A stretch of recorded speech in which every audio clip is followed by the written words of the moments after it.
I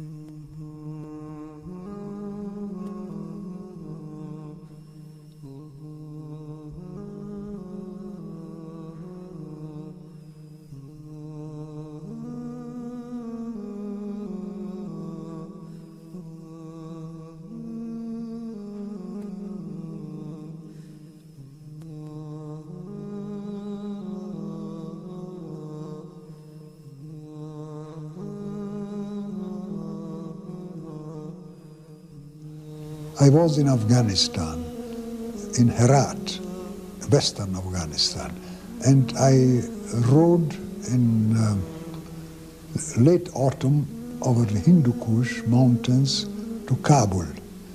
It was a journey of about 20 or 25 days on horseback, very hard journey.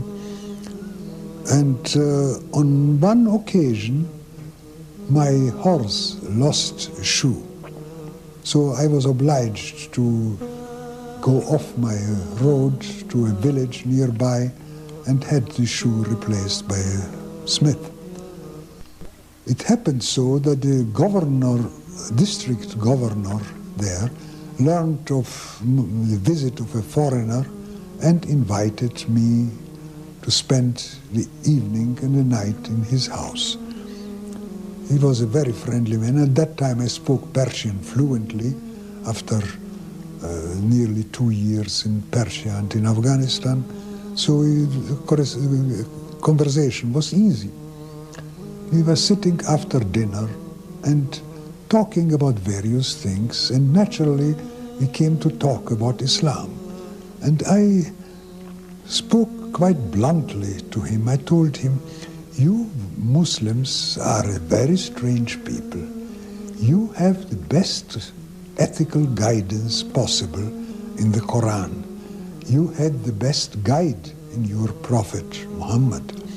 How is it that you have abandoned the ways recommended in the Quran and by the Prophet and have fallen into such a decadence? Why are you acting in so many ways against the precepts of the Quran?" And so it went on discussing. At the end he looked at me and he said, "You are a Muslim." I was quite astonished and I said, "No, it never occurred to me to be a Muslim. I am not." He says, "Oh yes, you are a Muslim, only you don't know it. One day you will come to know it." And these were prophetic words. Later on, when I returned from that journey a few months later, I really became a Muslim.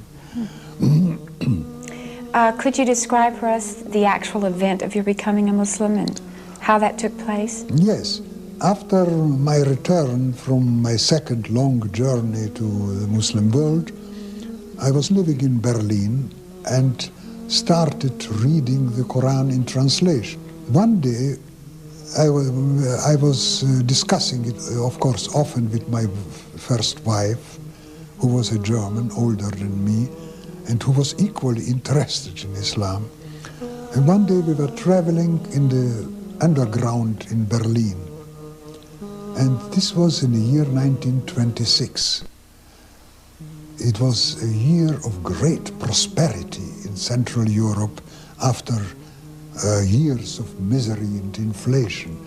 And all people were well-dressed, people who were in the underground train together with us, well-dressed and well-fed apparently, but it appeared to me that their faces were not happy.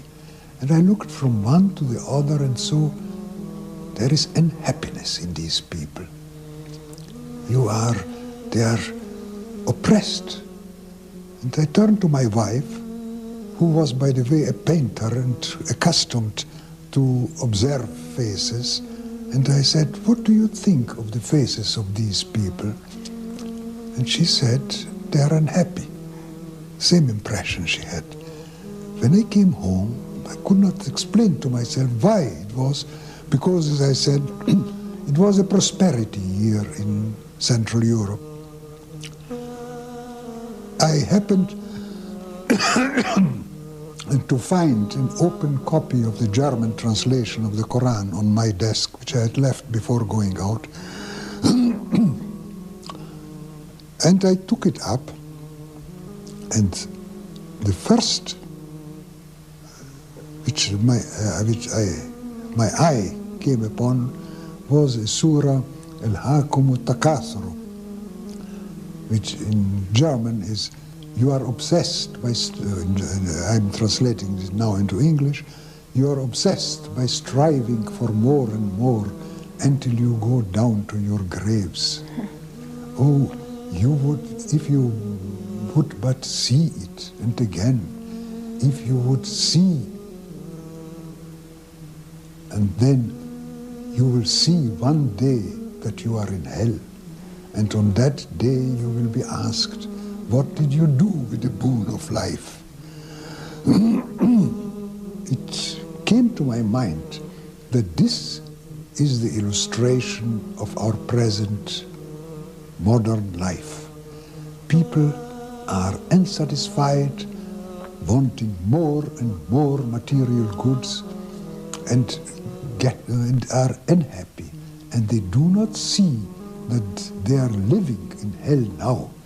And God says in this verse, in this surah, one day you will see hell with the eye of certainty, and then you will be asked, what did you do with the boon of life? And I was so struck by it, by this coincidence of finding this surah as an explanation of what I had seen previously in the underground train. I told myself, how is it possible that a man living 1400 years ago had composed a book describing the situation of today, showing us what people feel now? No human being, not the greatest genius, could do such a thing, and especially not an Arab who was unlettered, who did not know anything beyond the confines of the Arab world. No, this book must be inspired, and inspired by whom? It is. Then I became certain that it was a revealed